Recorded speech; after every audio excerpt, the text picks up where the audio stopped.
हमारे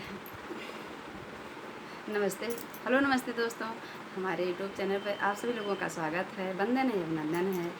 हम आप लोगों के बीच में एक समूह का गीत लेकर आई हूँ। अच्छा लगेगा तो लाइक करना, सब्सक्राइब करना, कमेंट में लिखकर ज़रूर बताना कि ये हमारे समूह का गीत आप लोगों को कैसा लगा।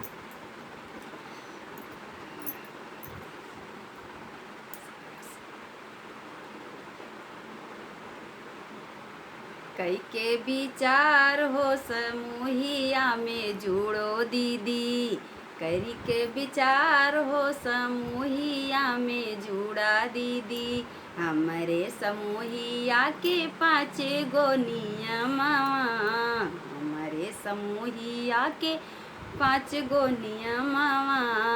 पहला नियम दीदी बैठक करिहा, पहला नियम दीदी बैठक करिहा, बैठक करिहा दीदी बैठक करिहा। समय से करी के विचार बैठकवा करावा दीदी, समय से करी के विचार बैठकवा करावा दीदी। कई के विचार हो समूहिया में जुड़ो दीदी। दूसरा नियम दीदी, दूसरा नियम दीदी बचत करिया, दूसरा नियम दीदी बचत करिया, बचत करिया दीदी बचत करिया। सप्ताही बचत करावा दीदी, सप्ताही बचत करके विचार हो करावा दीदी। कई के विचार हो समूहिया में जुड़ा दीदी, समय से बचत करावा कर समूहिया में जुड़ा दीदी। कई के विचार हो समूहिया में जुड़ा दीदी। तीसरा नियम दीदी लेन देन करिया, तीसरा नियम दीदी लेन देना करिया, तीसरा नियम दीदी लेना देना करिया।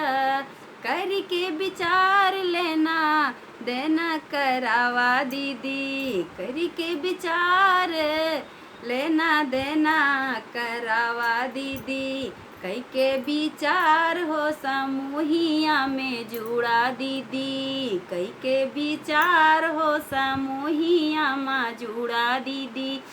चौथा नियम दीदी ऋण वापसी करावा, चौथा नियम दीदी ऋण वापसी करावा। कई के विचार ऋण वापसी करावा दीदी, कई के विचार ऋण वापसी करावा दीदी। कई के विचार हो समूहिया में जुड़ा दीदी, कई के विचार हो समूहिया में जुड़ा दीदी।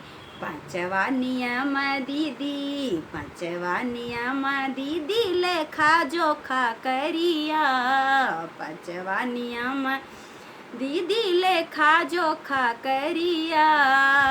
समय से लेखा जोखा, समय से लेखा जोखा करावा दीदी। करके विचार हो समूहिया में जुड़ो दीदी, कई के विचार हो समूहिया में जुड़ो दीदी।